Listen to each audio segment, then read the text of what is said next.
the Navy has a tremendous collection of UFO movies, still photographs.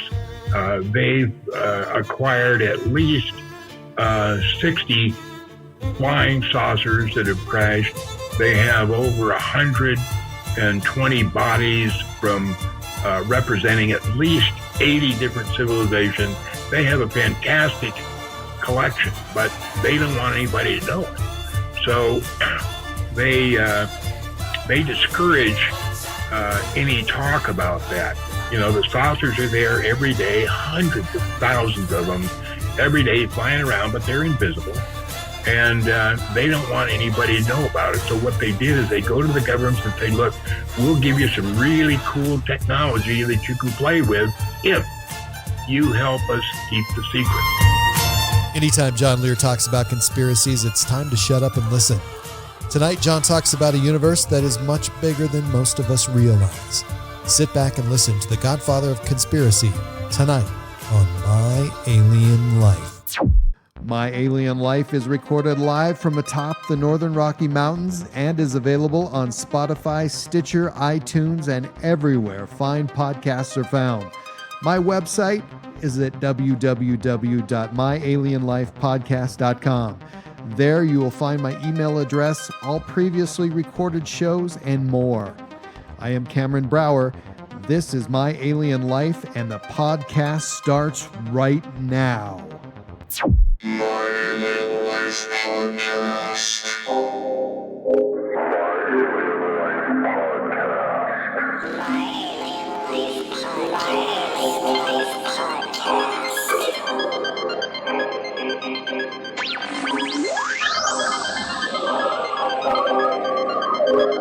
Three, two, one, zero, and liftoff.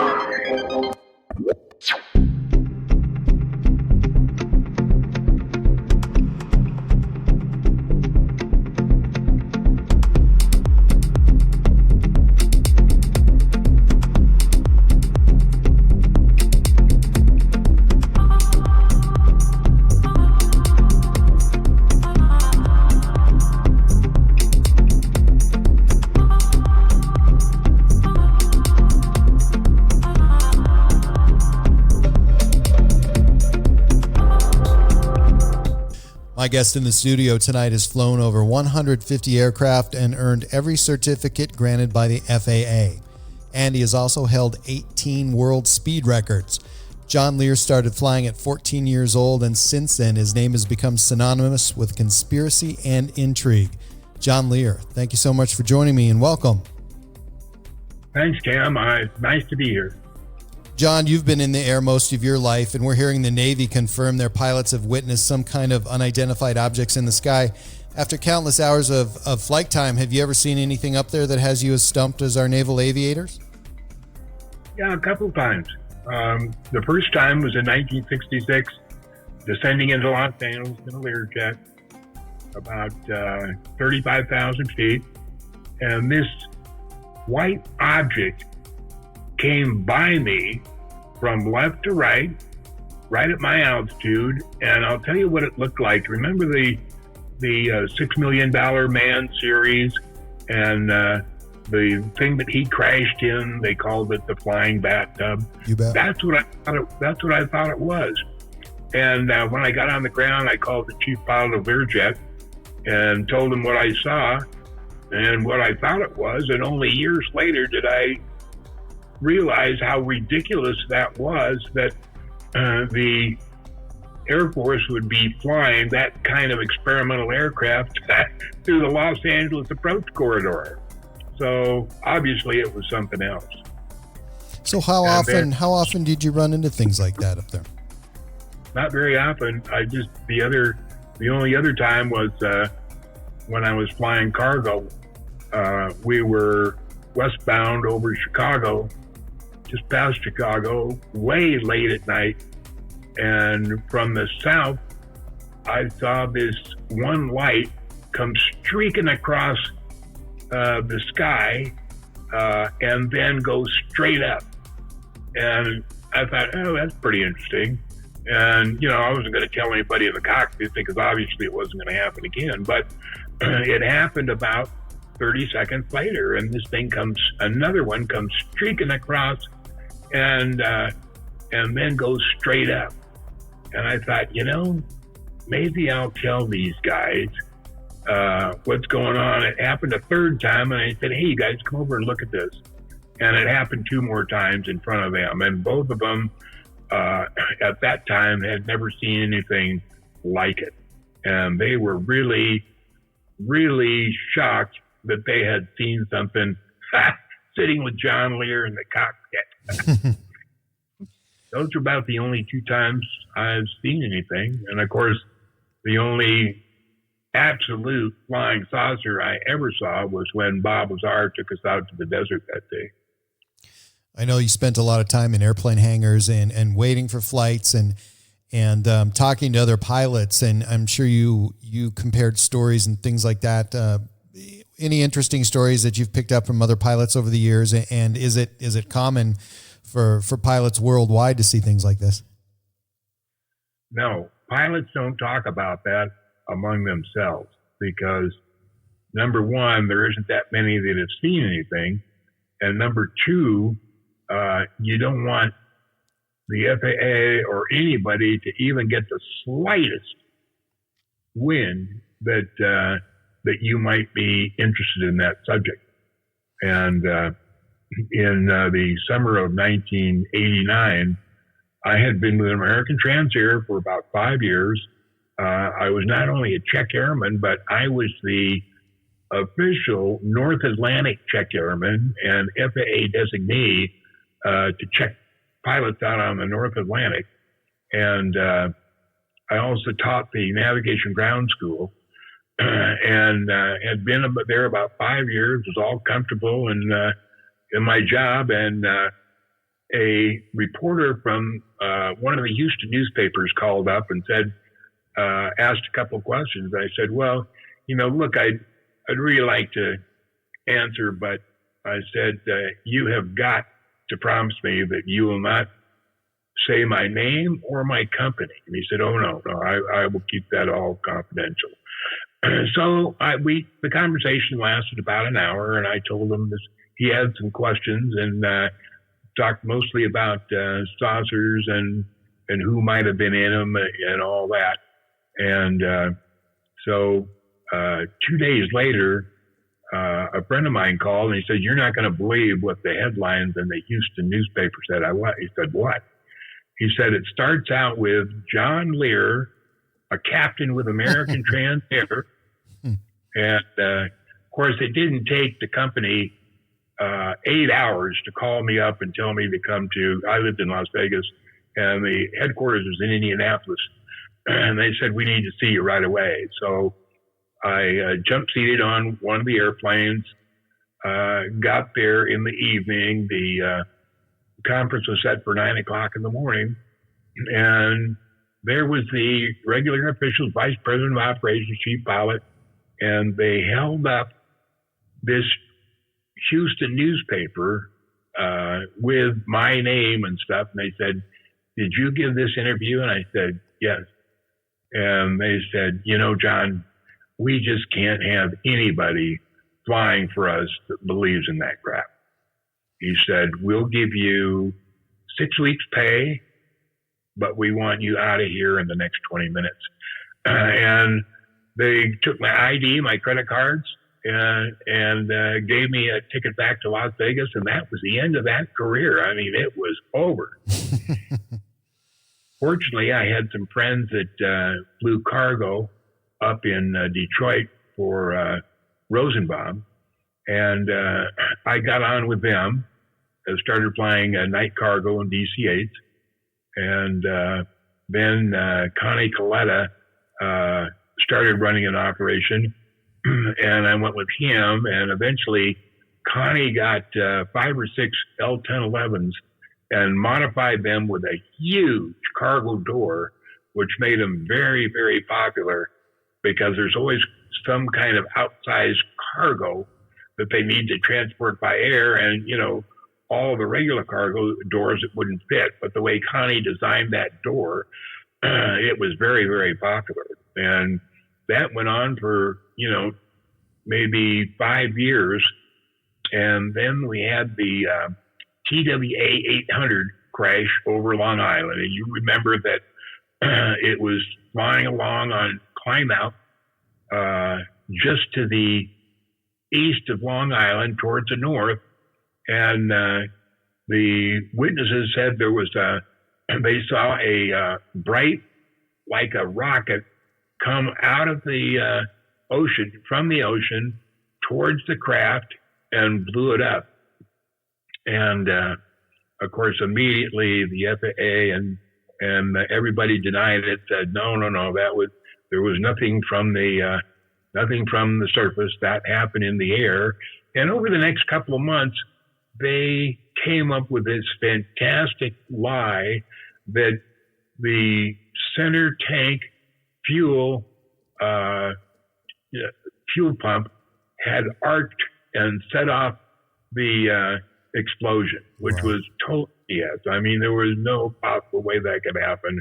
But anyway, they sold that story, and that became the story. And actually, what it was a U.S. Navy submarine practicing tracking drones.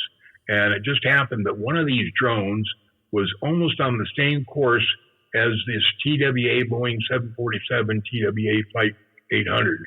And what happened is the tracking mechanism lost contact for about 2 or 3 milliseconds. And then when it reacquired contact, it reacquired the 747, not the drone. And it didn't have a warhead, but it went straight through the aft part of the first class section and broke the airplane in half. Of course, all that's been covered up. I think there was 138 Navy people on that sub, and every single one of them was transferred to a different duty assignment so that they couldn't talk among themselves. And that story has been suppressed. But the reason that I'm telling you this story is when they came up with this fuel pump arcing, they came up with a solution that any airplane, any transport airplane with a center fuel tank had to keep a certain amount of gas in the center fuel tank so that it couldn't have enough in there to ignite the atmosphere, couldn't have enough atmosphere to ignite. And so that meant that all the airplanes with center tank had to carry these extra 1,000 pounds or so and of gas, according to new FAA regulations. And that put the L-1011 out of business because our operating weight was so critical anyway that those extra few hundred pounds that the FAA made you carry put them out of business. And I had worked for Connie sold that to Kitty Hawk International, and Kitty Hawk was operating the 1011s at that time, and they went out of business. And that was in 1998 that they went out of business.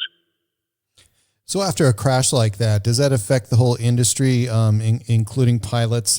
Is it really tighten up the whole system, or just the specific airline that had the accident? Well, it was a false story anyway, and it just affected a few airlines, but not very much. The reason it affected the L-1011 was because we were so critical on operating weight.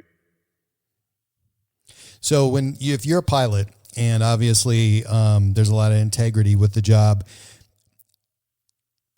you had mentioned that they don't share stories of things that they've seen, if they've seen a UFO. Is that because they don't want to be questioned whether they're fit for the job, or is it just something that is a stigma attached to people that they can't really do the job after you folks knowing that they're UFO enthusiasts?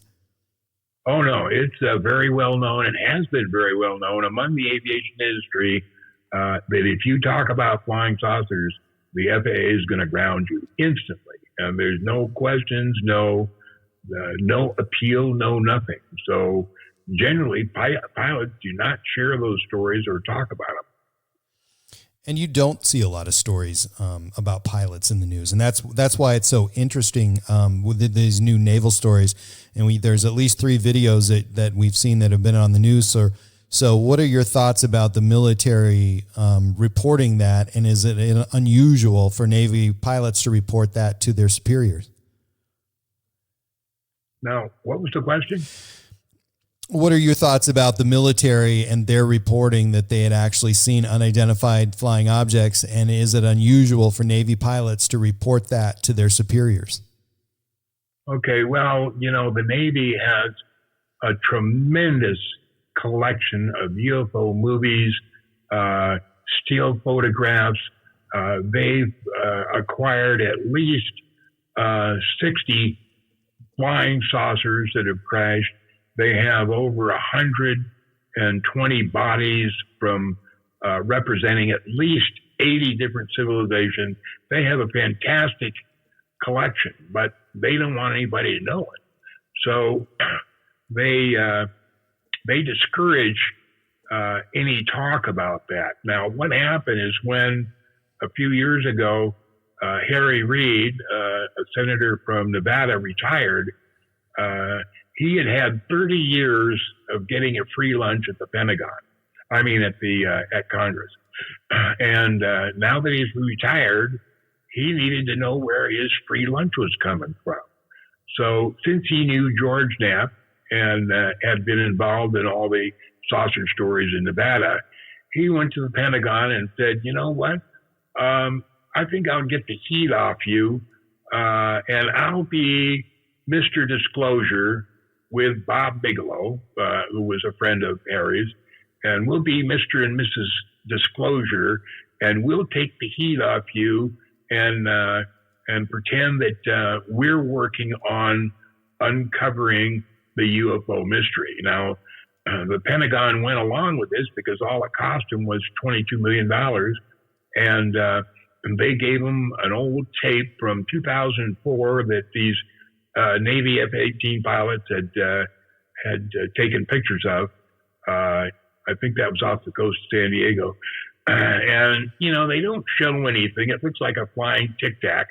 And it's just absolutely a nothing type of video. But since the Navy had not released anything before, everybody thought, oh, this is great. Maybe they're coming clean. Well, they weren't coming clean. It was just an effort to take the heat off what they really had. And so Harry Reid and Bob Bigelow have got this scam going where they're going to uncover the UFO mystery, which is total bull. They're not going to do anything. All they're doing is keeping the heat off the Pentagon and the Navy. It's interesting that you mentioned 2004 because I remember in 2004 and 2003 on the Art Bell show talking about Navy videos of unidentified flying objects. And at that time, they were also talking about disclosure as well. So subsequent years after, not long after, actually, that kind of story went away. Do you think this story is just going to go by the wayside and we're not going to see any more videos about the Navy and UFOs for a while? I doubt it. There might be something come along, but people talk about disclosure, and I try to tell them it's never ever going to happen, and here's why. The ETs that made the human race, they were the ones that went a lot of work and a lot of engineering, and they made the human race, and they put them all over the universe, and we're just one set of humans on the earth. And what they do is they go to the governments of the various states and countries, and they say, look, we don't want people to ask or know about that they were created by ET. And so, the saucers are there every day, hundreds of thousands of them every day flying around, but they're invisible. And they don't want anybody to know about it. So what they did is they go to the governments and say, look, we'll give you some really cool technology that you can play with if you help us keep the secret.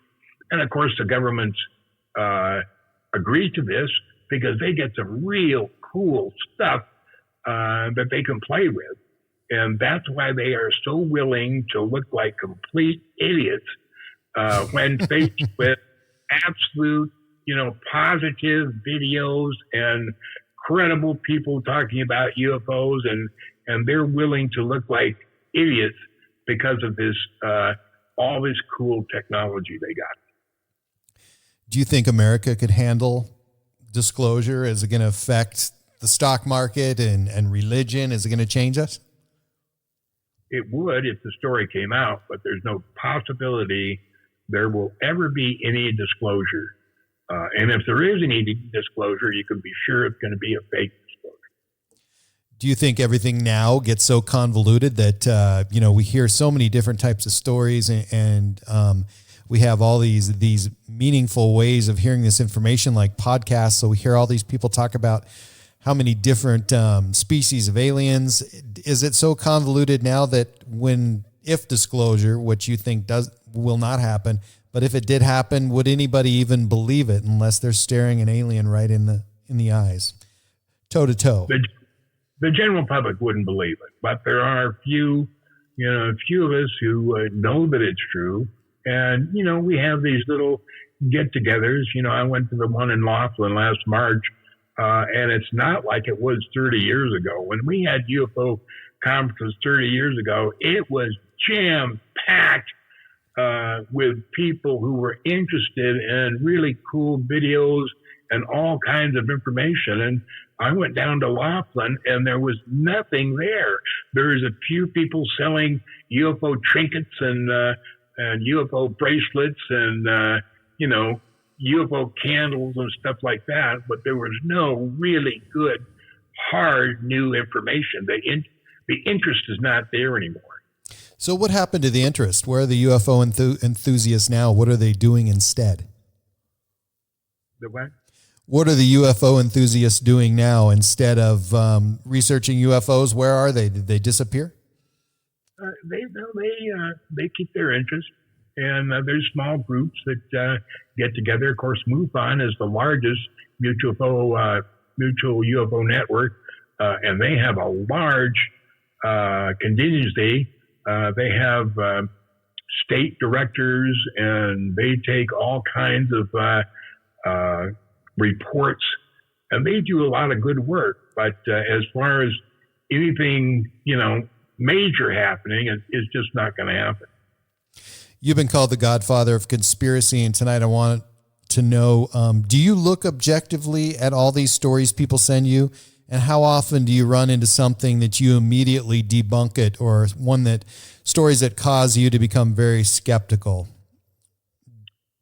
I don't remember anything recently, or actually in the past 30 years that was completely wrong, debunked. I can't think of one issue. Most of the stories are true, and I got to be the godfather of conspiracy because there's so many other issues other than flying saucers that people are interested in, and I try and talk about them. Now, I've been on Facebook for about 2 years, and about 2 years when I started my Facebook page, I thought, I'm 76 now, and I was 74 when I started my Facebook page. I said, I'm going to start telling all the secrets that I know, because I'm not going to be around here forever, maybe 5-10 years, maybe not that long, but I'm going to tell all the stories that I know. So on my Facebook page, every couple of weeks, I'll come up with a new story and tell people what happened, how it happened, how I was involved. And that's been my Facebook page ever since. And I put on all kinds of interesting stories that I knew about, and there's really a lot of interesting conspiratorial stories. For instance, just recently, I think about 5 or 6 months ago, I told about a new secret base up in the Nevada test site. And the Nevada test site, the two main secret bases are the Tonopah Test Range and Groom Lake. And what happened was about 30 years, let's see, it's 2019, that's 20, 30, 40 years ago, I flew for the Department of Energy. And my job, I flew a OB-10 North American Bronco, twin-engine turboprop. And my job was to get up at 2 o'clock in the morning, the morning that they were going to shoot underground nuclear tests. And I would fly around the test spot where they had the atomic bomb buried about a mile deep. And I would fly in a circle around there and pass down information of the wind direction and wind velocity from ground level up to about 10,000 feet. And I would do this for about 2 hours before a test. Now, the reason they wanted that information is because if somehow it vented, and by venting, I mean if somehow the radiation and smoke and debris happened to seep through cracks in the ground and escaped into the atmosphere, they wanted to be sure it wasn't going to blow towards Las Vegas. They wanted to be sure it blew, towards the north. Or towards St. George, Utah. Yeah, St. George, Utah. Yeah. And so that was my job. Now, of course, flying around that part, the Nevada test site, I saw a lot of interesting things. Now, I wasn't near Groom Lake, so I couldn't see much about what was going on there. But I did see some interesting stuff. For instance, to the north of where I flew was a place called Paiute Mesa. Paiute Mesa is halfway between the Tonopah Test Range and Groom Lake. And, there's nothing there. And when I looked up there was a huge area of white. And like somebody just took paintbrush and painted it white. And I couldn't figure out what I was looking at. And, and it covered hundreds of acres. And only maybe 5, 6, 7 years later did I find out that they were building a secret base up there called Sandia. And what they had done is take off the top half of the mountain, build the secret base inside, and then put the top of the mountain back on. And what happened, most of this mountain was quartz, and it was white. And that's what I was seeing, is this entire top of the mountain that they had taken off, spread all over the ground, and they were building the secret base inside. And then when they put the top of the mountain back on, of course, it was not there, but it was the white quartz that comprised this mountain that I was seeing. And so that led me to find out about this secret base. And, I've been living here in Las Vegas since 1974, and I have a lot of friends. And of course, I have a lot of friends that work at Groom Lake and all the secret projects. They don't say very much anymore. I used to get all kinds of tips, but in 1980, the government or whoever runs the test site started to plug all the leaks because I was just coming up with too much stuff. And in 1990, they started giving everybody that was involved in the Nevada test site and government projects like Los Alamos and Lawrence Livermore and those places a lie detector every 90 days. And the first question was, do you know John Lear, and have you ever talked to him? And that put an end to any stuff that I was getting. And, since then, I don't get very many rumors. Some of the stuff I get because the Air Force makes some tactical errors. For instance, about 15 years ago, they built a very secret base 44 miles south of Wendover, Utah, in a place in northern Nevada called Ferber Flats. And I wouldn't have known about it except they went to the Review Journal and with their plan to increase the training and test area of this particular test area that's right near Ferber Flats. So, one, I knew that they didn't need any increase in training and test area, but there was probably a reason that they needed to increase the restricted area. So we started looking in that area, and by George, there was a lot of activity up there, and that's where they built their new base.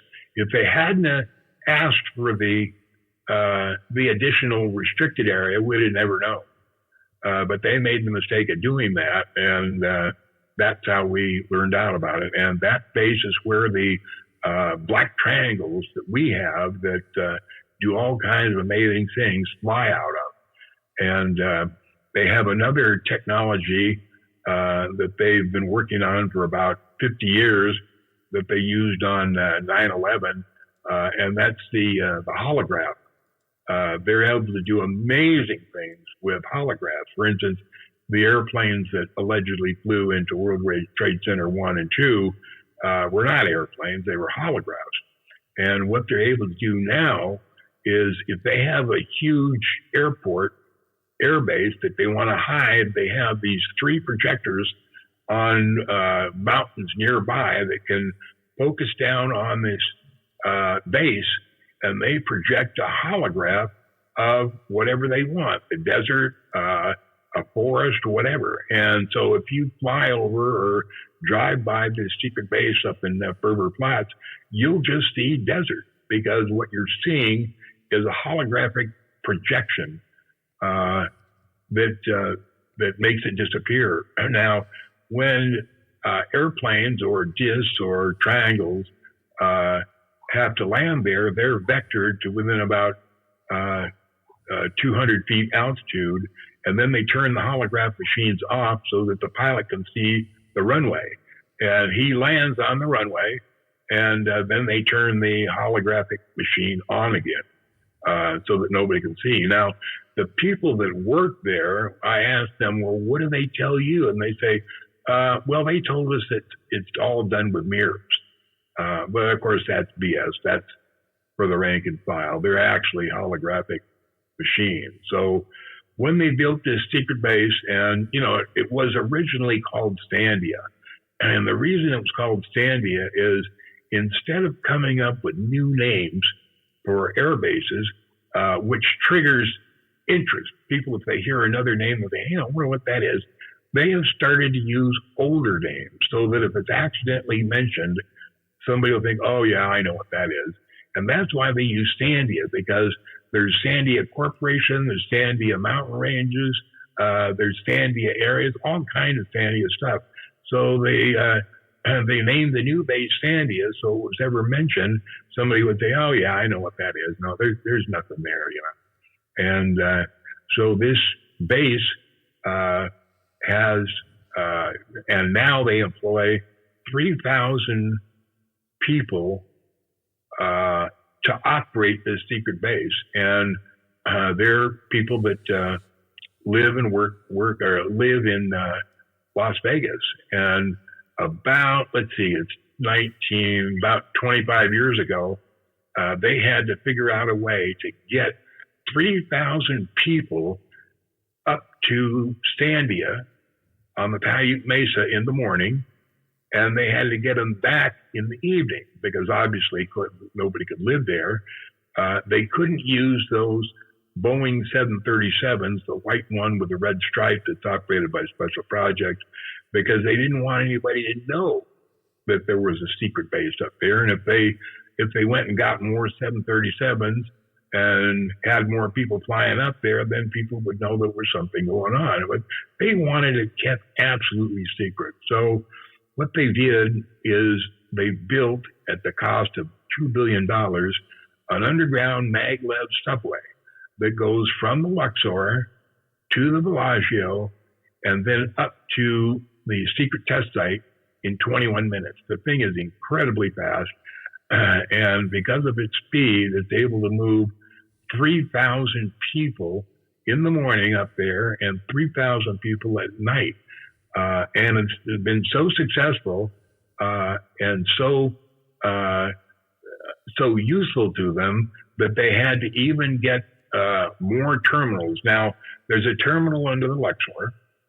There's a terminal under Bellagio. The reason they picked Bellagio is Bellagio already had a lot of underground parking.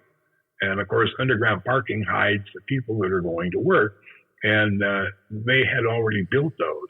And what they did is for the underground parking area, they had a little tunnel that people would walk through to the terminal, that was about 100 feet underground under the Bellagio.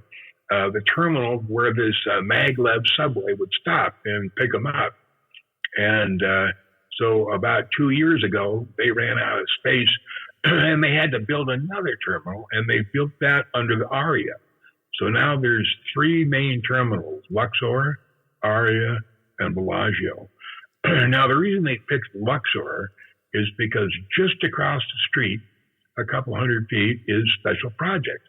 Special Projects is the place that operates the Boeing 737s, and they have Beechcraft and King Airs and other things. And they have an entire hangar and parking area. And about 10, 15 years ago, they built a brand new office building, which is really futuristic. It looks really neat, with all kinds of dark glass on the outside.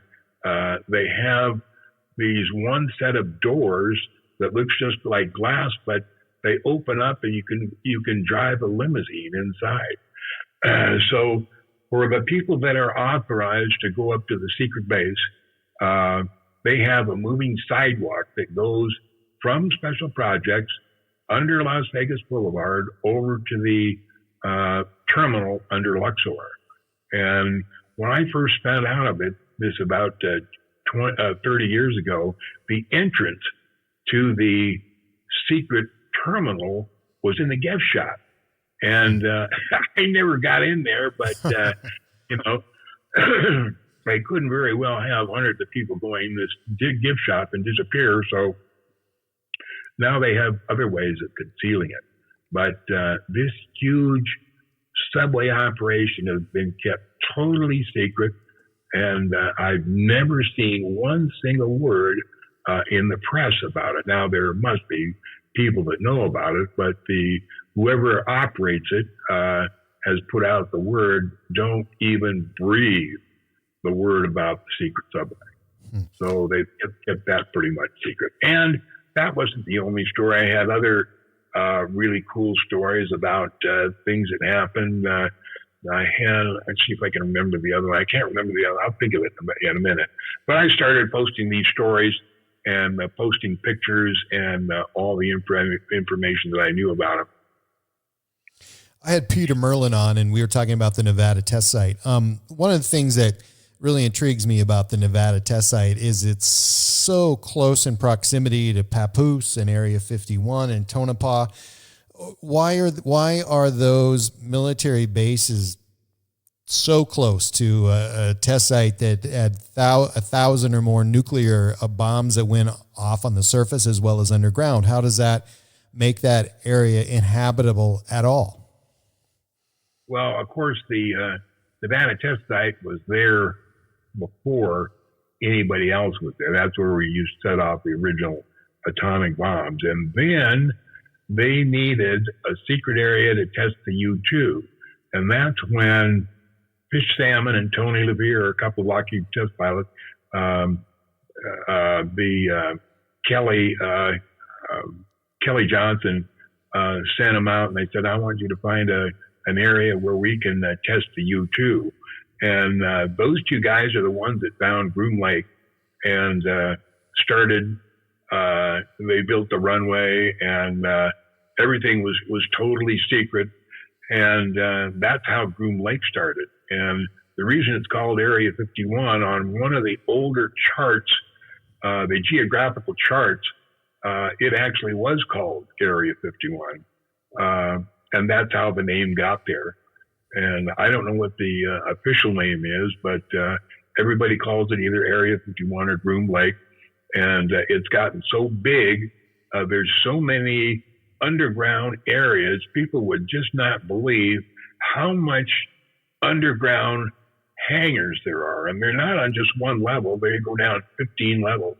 And not only are they just around Groom Lake, but they stretch all the way from the Tonopah test range down to Sandia and over to Groom Lake. And then there's another secret runway, I think, in there, but I don't know where it is. I heard about them building it, but I've never been able to find any information. Now, the interesting thing is there was the aerial pictures that you see on the web. What's the name of that thing that has all the pictures of the Earth? Google Maps, Google Earth. Google Maps. There was a picture of the Tonopah test range, and there's a couple of dry lakes around there. And just to the east of the major runway there's a round dry lake, and there, right in the middle of this dry lake, there was a circle, and it looked like it was maybe a couple 100 feet in diameter, and it was there for years. It didn't look like it was built. It just looked like they had dug up some dirt or something. And what that actually was, that was a secret elevator that went down into a huge hangar. And of course, we've had flying saucers since 1956, and it's been kept very secret. And that's one of those underground hangars is where they kept a lot of them. And this elevator would go down, and then they load the saucers on there and take them up. And nobody ever even thought that that was an elevator. But what happened is about 8 years ago, they had to enlarge it because there was so much more that they had to take up and down. So that Google Maps picture stayed the same for 8 years. And only about a year ago did they change it and put a new picture on. And by gosh, there's the elevator. It's, a couple times bigger, but they didn't make any effort to hide it. You can look on Google Maps on the center of that dry lake and you'll see a circle. And that's the elevator that takes all the stuff down. They just don't make any effort to hide it anymore. So the Nevada test site was originally between the air base in the south, what they call it. It's now called Creech Air Force Base, and it stretches along Highway 95 up to Tonopah, and then across east to just north of Groom Lake, and then from Groom Lake back down to that runway, Creech Air Force Base. And what they've done is they've moved all their highly classified other operations like NORAD, that's all moved to Nevada Test Range. And what they did here is about 3 years ago, they increased the tests that they give people when they go on site, like fingerprints and face prints and hand prints and all that kind of stuff. They increased the exact requirements to enter the area for the entire Nevada test site, the same regulations that worked for Groom Lake. So, there's very, very highly classified stuff going on, and everybody has to go through this. And one of the things is when you go in, you're weighed, and you have to weigh the exact same thing as you go out. And I'll tell you how that started. When Bob Lazar worked at S4, one of the things he did is they didn't weigh anybody then, and they weren't really careful about checking what you brought in and what you brought out. So he had bought a little mini camera. He used to be able to get at the drugstore. It was really small, and he took it in and he put it in the hollow leg of his desk chair where he worked at S4. And of course, when he got canned, it was still there. And so you can imagine that one day they found that thing and they figured out what Bob had done. And that's when they started to weigh everybody in and out. So they couldn't do that thing again. But the Nevada test site, they're trying to enlarge it. They've tried to take over the Desert Sheep Range. They're moving eastbound, and they want to extend the Nevada test site all the way to the Colorado River to the east, and to the west they want to extend it all the way to the Sierra Nevada mountain. And it's just a huge, huge area. I think it's really interesting too that, you brought up Tonopah and all the activity there. If you look in the area between Area 51 and Tonopah, I mean, there's airstrips, there's even different versions on these dry lake beds of these big circles that looks real similar to the one at Tonopah. But what's the difference between Area 51 and Tonopah? We kind of have an idea what goes on in Area 51, or we've heard of ideas what goes on in Area 51. What goes on at Tonopah? Tonopah is where they built that huge set of hangars, allegedly for the F-117A. But what happened is the hangars they built were bigger than was required for the F-117A. So after a couple of years there, they moved the F-117A base out of there down to Alamogordo and put something else in there. And there's all kinds of new secret stuff that are hidden and flown out of the Tonopah test range, but they don't talk about it much. The government renamed it Area 52, which is kind of funny because there was no Area 52, and they thought it'd be cool. Well, there's Area 51.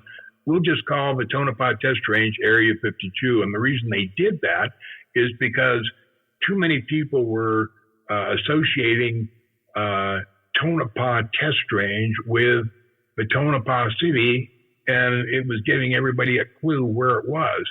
So they just decided to change it Area 52. And one of the things they were doing out of there is back in the 70s, the U.S. acquired an example of every single foreign, Russian and Chinese jet that was made. And we had one of everything.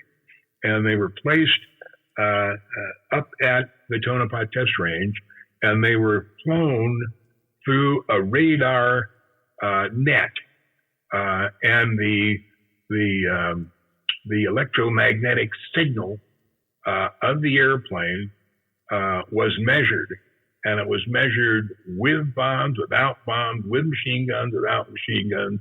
So that what they did is they transferred that into the radar of our new fighter jets, so that they could, instead of seeing a white blip or a yellow blip on their radar, a little sign comes up and says, "This is a MiG-21, and it has rockets, whatever rockets and bombs," and it tells exactly what it is. They're just not blips anymore. They tell the whole story, and that's how they did it, measuring the radar signature of those airplanes that were flying out of Tonopah.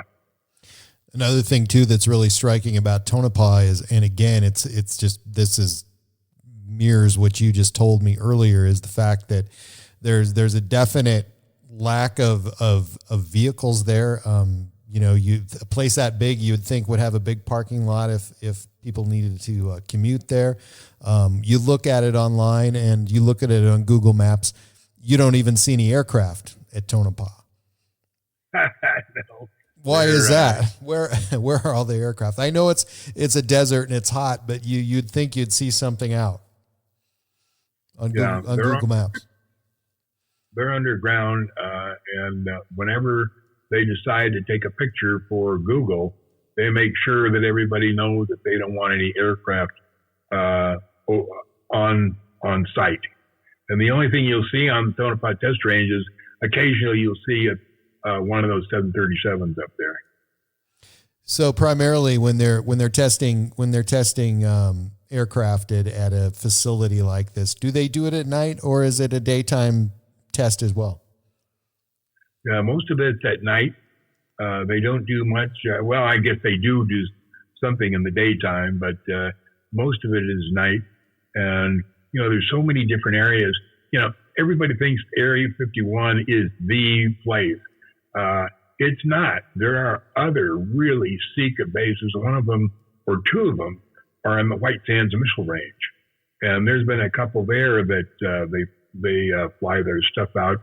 You remember we used to talk about the Aurora, and Lockheed would deny that they ever made it, and that's true. They didn't. It was another company that made Aurora.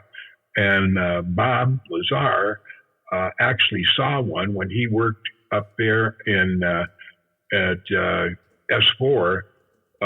He'd take the Boeing 737 to Groom Lake and then walk out of that airplane into a bus. And one day on the ramp there, he saw a huge jet, and he was looking at it from the rear, and these two exhausts were, he said, just enormous. You can't believe how big those things were. And he asked his boss, Dennis Mariana, what that was, and Mariana said, that's Aurora. It goes Mach 12 at 285,000 feet. So whether Bob was being fed something, I don't know, but I know that, we have stuff that goes much, much faster and much, much higher than the public has ever told anything about. Any other reports about, so the Aurora, that was a Lockheed aircraft, right? Was that the CP-140?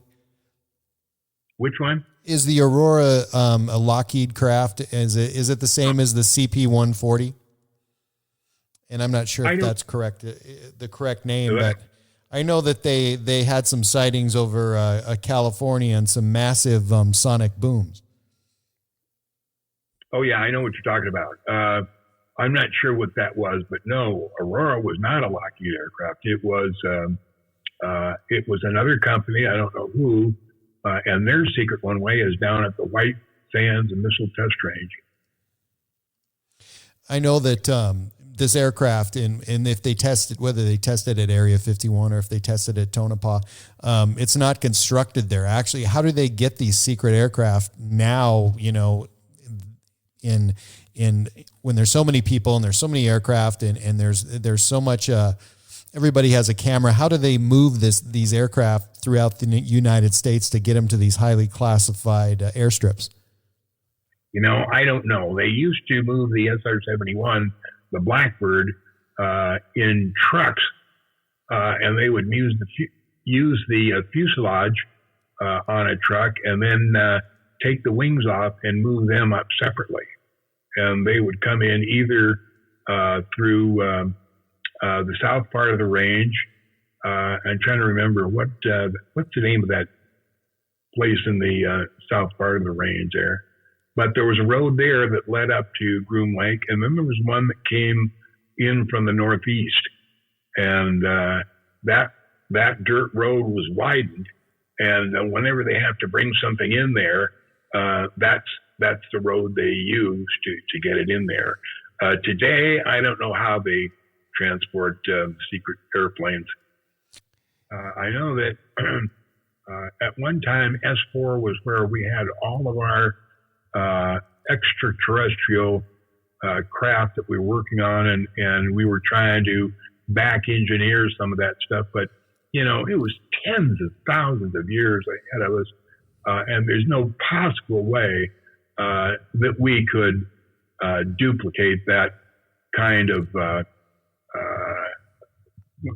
power. We have Antigrav, and we've had Antigrav since 1956. My dad worked on it, Lear Incorporated. My dad's company was called Lear Incorporated, and they worked on it between 1952 and 1956 when the project was complete. And you can see on the web, there's a video called Bonson Video, and that's Bahn Son, Bonson. And Bonson was interested in Antigrav, along with T. Townsend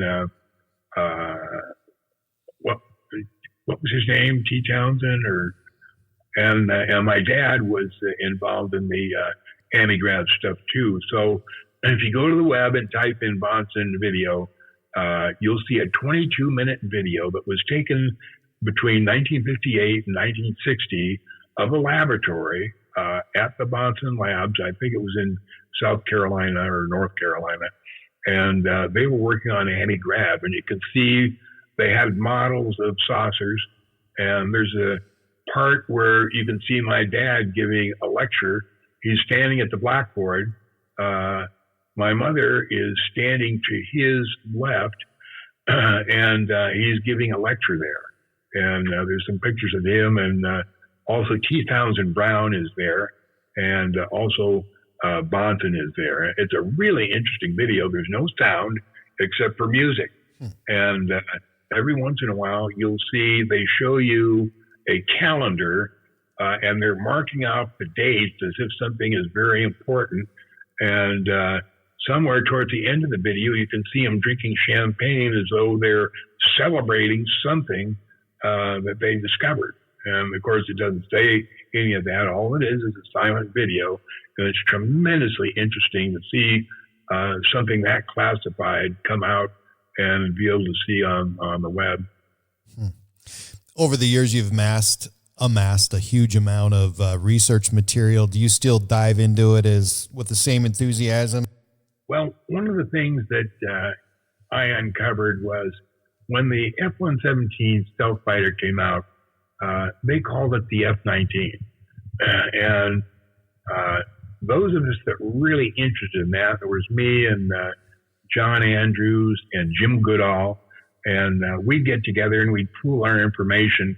And one of the things that kept cropping up was F-19. And the military was saying, no, we didn't make an F-19. All we made is the F-117A. And then after years of research, I found out that they actually did make an F-19.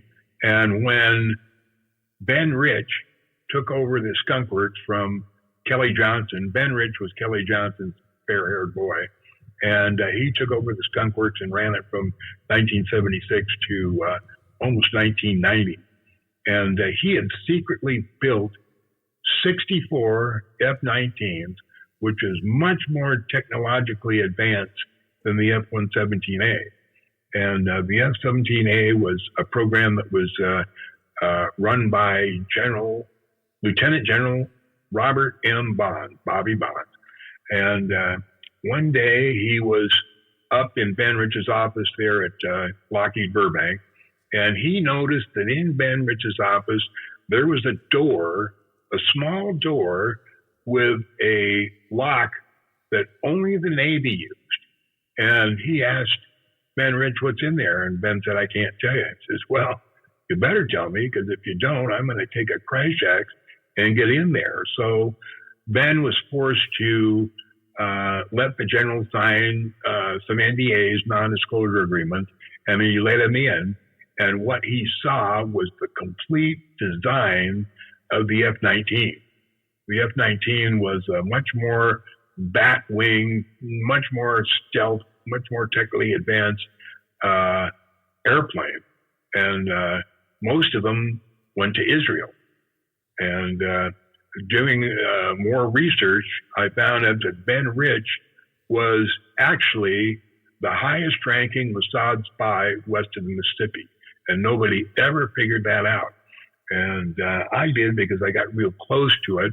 And in 1984, the people at Groom Lake had to murder General Bobby Bonds. And that was because he had accidentally found out about the F-19, and they didn't want anybody to know about it because there was 64 airplanes, most of which went to Israel and paid for by the taxpayer.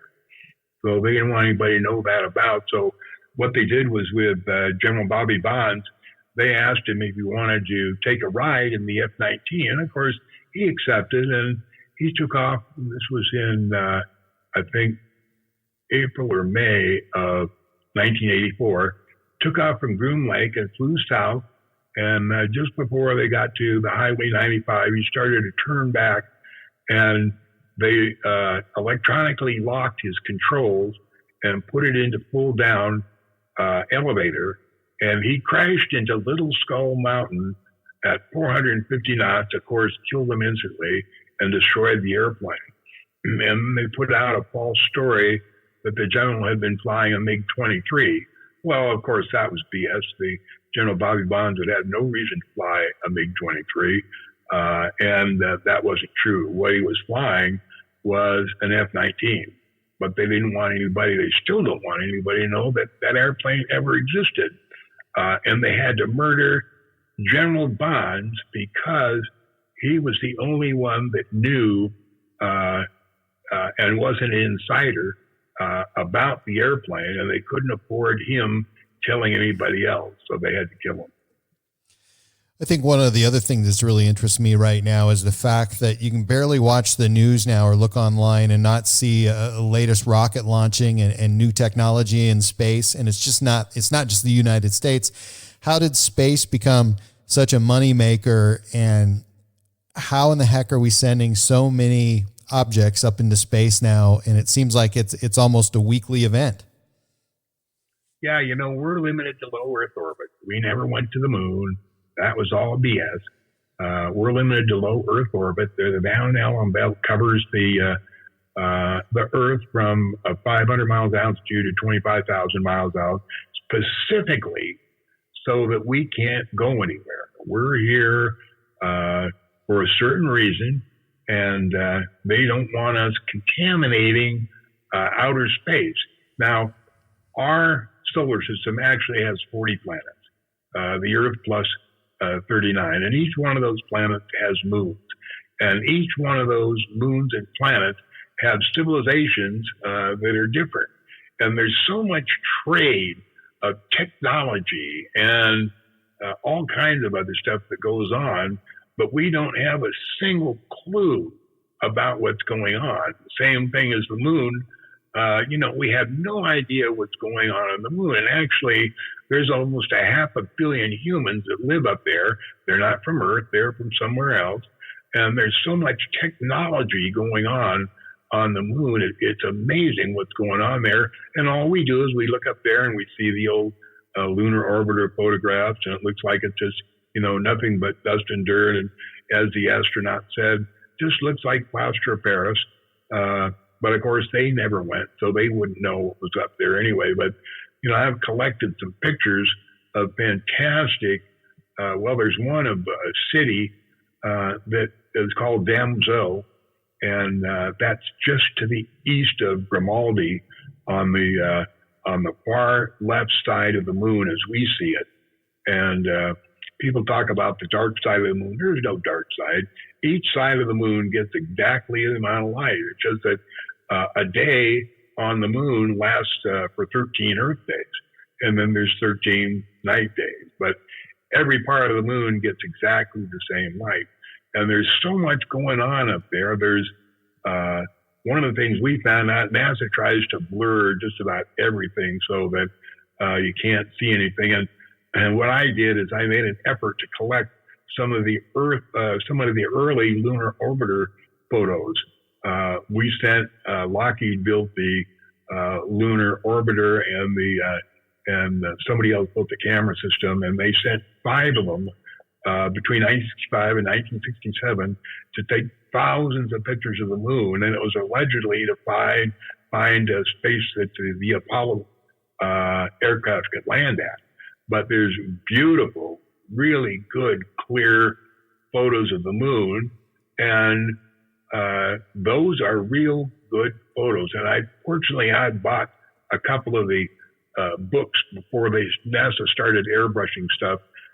In those days, 65, 67, they didn't even know what was up there. So they didn't spend much time airbrushing. So we can take those photos and we can enlarge them. NASA had no idea that 20 years from then, the average person, the average guy with a computer could enlarge these photos and see all kinds of stuff. And one of the things that was really interesting was there was a very bright crater called Aristarchus, about I think it's just to the northwest of Copernicus. And it's very bright. And NASA has always told us that it's just bright sand.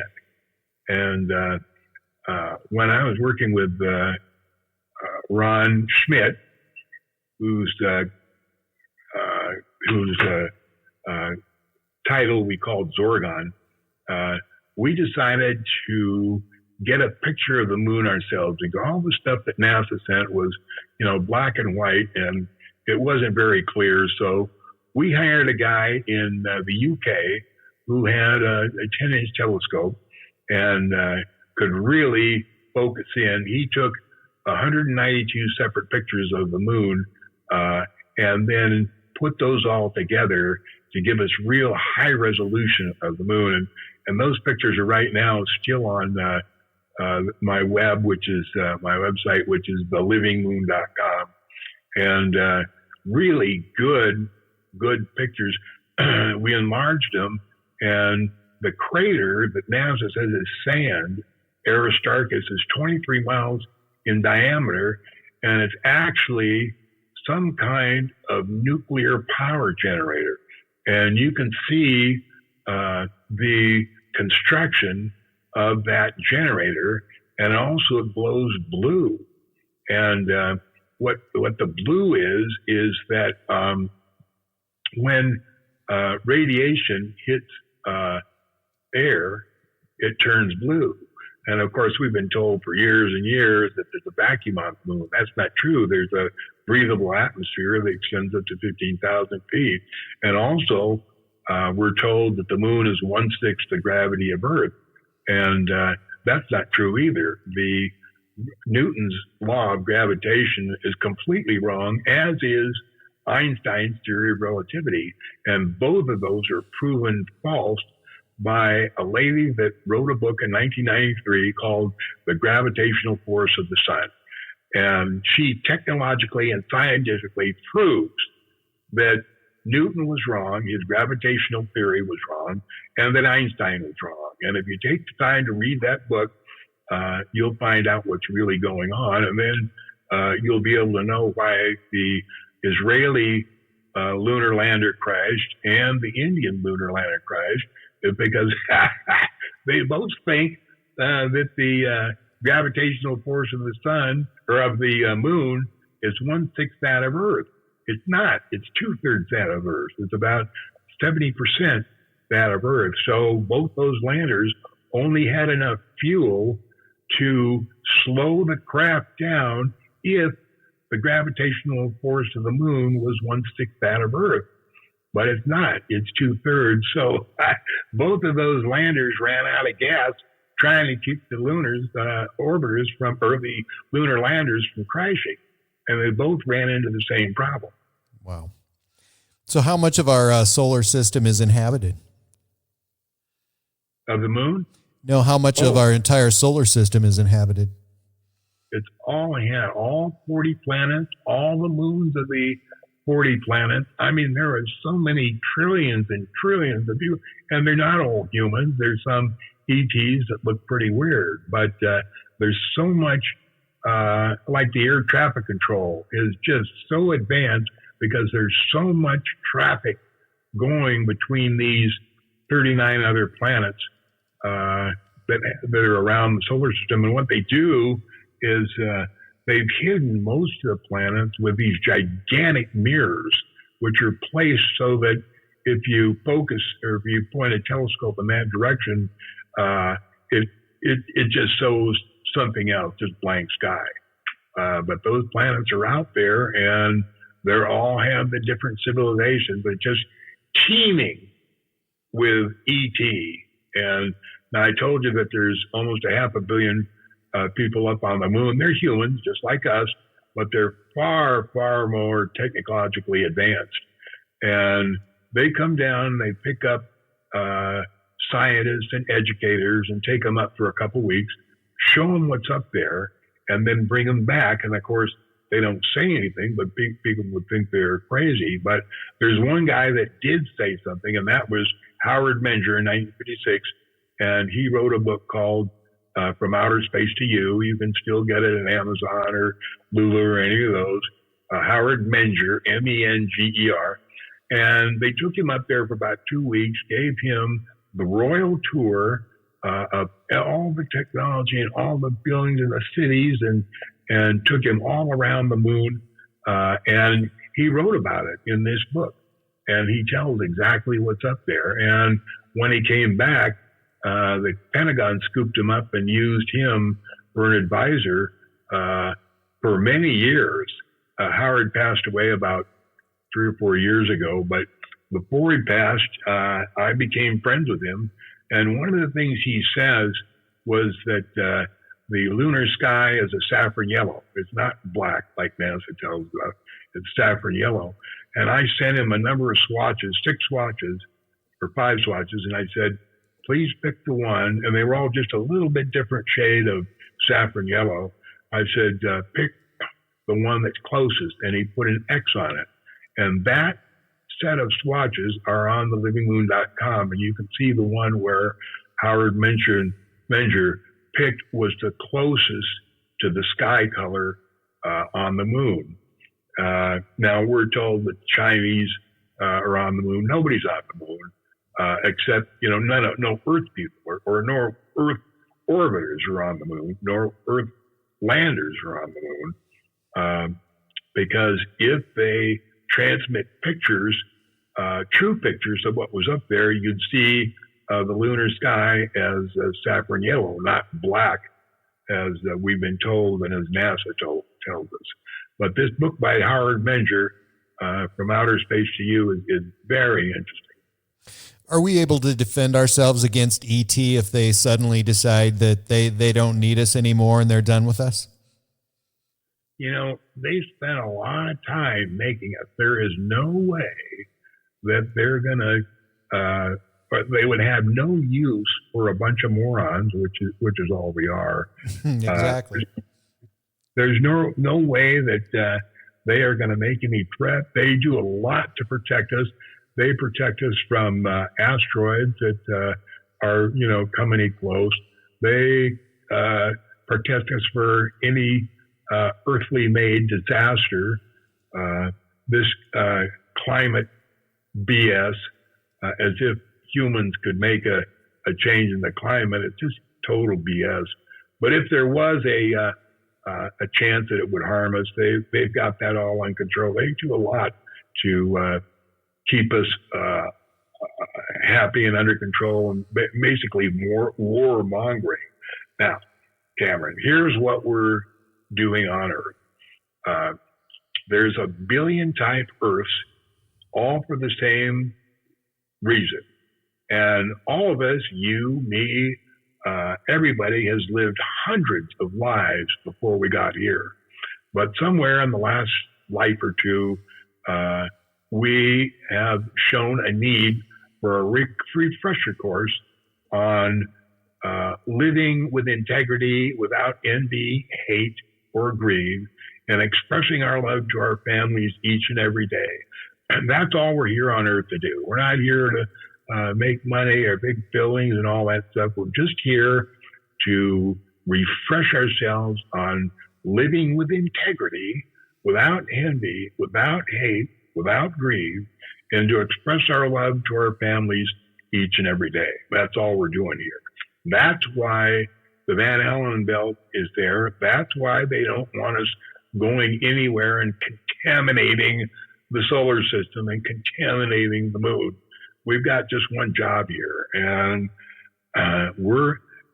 you hear a lot about abductions. And when I first got into this, we thought that maybe it was 1 in 10. It's not. It's every damn human that's on the face of the planet gets abducted at least 10 times during his life, and they take him up to the moon.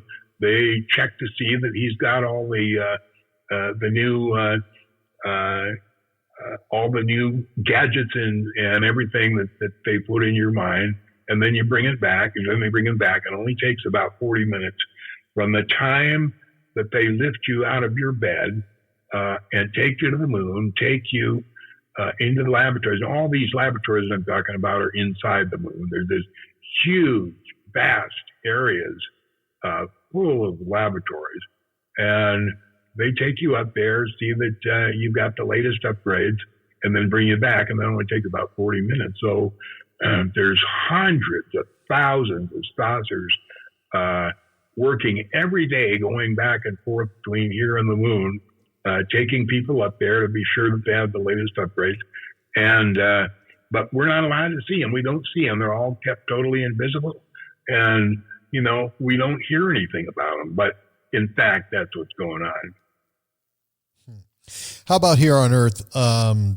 We're able to defend ourselves from our enemies, but is that something that's going to continue into the future? Are we going to still keep building bigger and bigger atomic bombs for our own defense?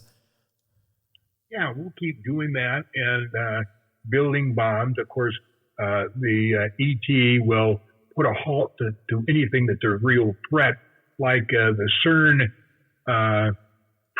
project there in Geneva, Switzerland, the highly advanced accelerator. They put that out of business because we were getting into an area that we were not allowed to get into. And so they put a stop to that. But we do build all kinds of neat bombs because we're not that smart. And we are just warmongering, tribal warfare-oriented humans. And that's basically what we are. And most people are like that, except those of us that try to learn how to live with integrity without envy, hate, or greed, so we don't have to come back here again. Now, if you remember when Steve Jobs died here about 2 or 3 years ago, the last 10 seconds of his life, his whole family was around his bed, and he kind of sits up and says, "Oh, wow. Oh, wow. Oh, wow." And what he was seeing was when you passed away, 10 seconds later, you go into this big, huge, ornate receiving lobby. And you're met by whoever you believe in. If you believe in God, if you believe in Allah, in my case, the Great Pumpkin, I believe in the Great Pumpkin, they'll meet you and they take you and reintroduce you to some of the people you've known in your past lives. And it's really a really nice affair. And then about 30 minutes later, they take you into this little room and you get a life review. And the life review is you're shown in full three-dimensional color with Dolby sound every single millisecond of your life. And you're shown all the wonderful and good things and wonderful things you have done and the people you've helped all through your life. And then they show you every single little nasty thing you have ever done. And they show it to you in three-dimensional color Dolby sound, but there's absolutely no way you can deny it. And after this presentation of your life review, the decision is made, and I don't know who makes the decision, whether or not, whether you have to come back on Earth to Earth and try it again and get a little more refresher course, or whether you can stay there in the fourth dimension. That's where we go when we die to the fourth dimension. And it's fantastic. We call it heaven, but if you'll take your concept of heaven and multiply it exponentially by 1,000, you're getting close to how fantastic the fourth dimension is. Now, there's many more dimensions. As a matter of fact, people say, well, how many dimensions are there? 10 or 15? Actually, it's infinite dimensions. And if you could just grasp the concept of how different it would be and how many dimensions there are, it's really overwhelming. You know, we're told that the universe started with a big bang and it's only 19 billion years old. That's pure, unadulterated BS. The universe has been here forever. It's not expanding. It's not getting smaller. There are places like Earth that had time spheres around them, and that's so that we can measure the days and the months and the years of our lives. But in the universe, when you get out in the universe, there is no time. It's just there. Always has been and always will be. So, there is no God, there is no creator, nobody but made everything. It's just there and has been there and always will be there. So is there free will? Pardon? Is there free will, or is everything predetermined? No, there's no free will. It's mostly predetermined. All of our lives have been constructed thousands of years ago. All the stuff that we go through are tests, and tests to see how you conduct yourself in the various problems they give you. And if you can conduct yourself with integrity, without envy, without hate or greed. And, people say, oh, God's picking on me. It's not God. It's the ETs are giving you a set of problems to see if you can conduct yourself with integrity, without envy, without hate, and without greed.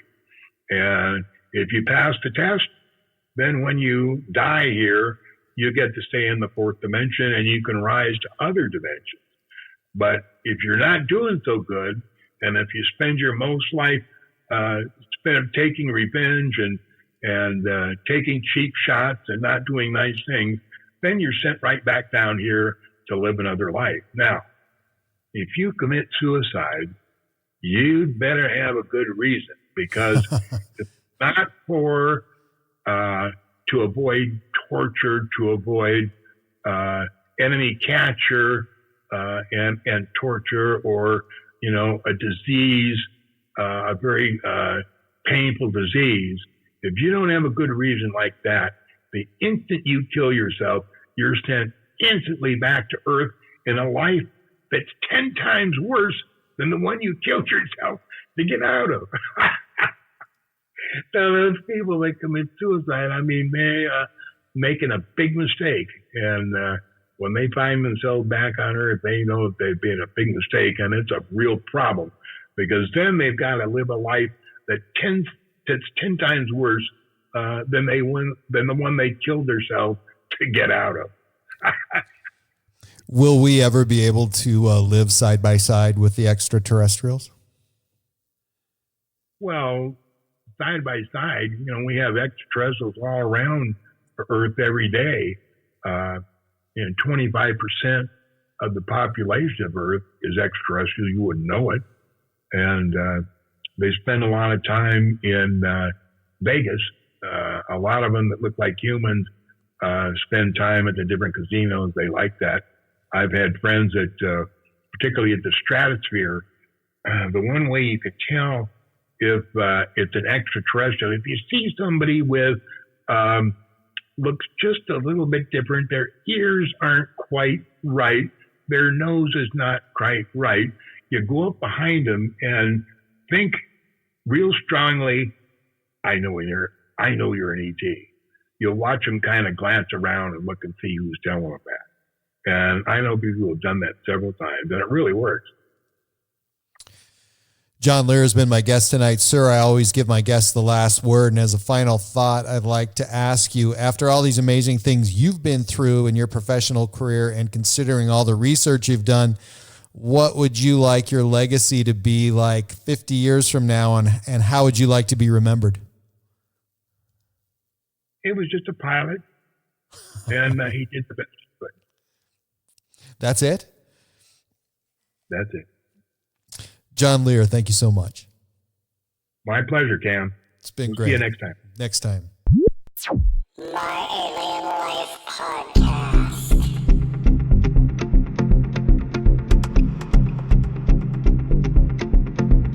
You can find my website at www.myalienlifepodcast.com, and please subscribe to my latest downloads at iTunes, Spotify, Stitcher, and at podbean.com. And please follow me and like me on Facebook and Twitter. My Alien Life is written and produced for broadcast at Studio 254 in the Northern Rocky Mountains. The music you are hearing is produced and created by Elion. You can find all Elion's work online at Heart Dance Records.